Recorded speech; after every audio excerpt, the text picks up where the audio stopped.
उत्तर प्रदेश में फतेहपुर सीकरी लोकसभा का चुनाव बेहद दिलचस्प हो गया है। बेहद कांटे की लड़ाई है यहाँ, जबरदस्त। और रामनाथ सिकरवार जो कि आगे चल रहे थे, फिर पीछे हो गए, फिर आगे हो गए, फिर पीछे हो गए और फिर आगे हुए।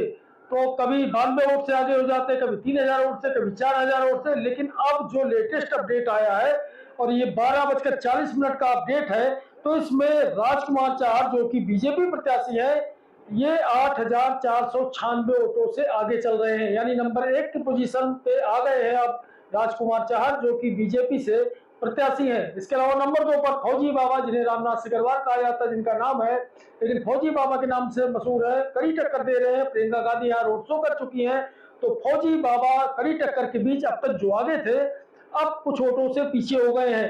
तो फौजी बाबा पीछे हो गए हैं। तो अब कुछ देर पहले जिस तरह से रामनाथ सिकरवार यानी फौजी बाबा 6000 वोटों से आगे थे, उसके पहले 2100 वोटों से आगे थे, उसके पहले पीछे हो गए थे। लेकिन अब जो अभी का अपडेट है, तुरंत का अपडेट, उसमें जो है पीछे है, यानी राजकुमार चाहर जो कि पिछली बार सांसदी का चुनाव बड़े मार्जिन से जीता था, लाखों वोटों से जीता था, लगभग 4 लाख वोट से जीते थे राजकुमार चाहर। तो एक बार फिर जिस तरह से उनकी स्थिति थी, खराब हो रही थी, लेकिन अब वो आगे बढ़ रहे हैं और निरंतर उनकी बढ़त बढ़ रही है।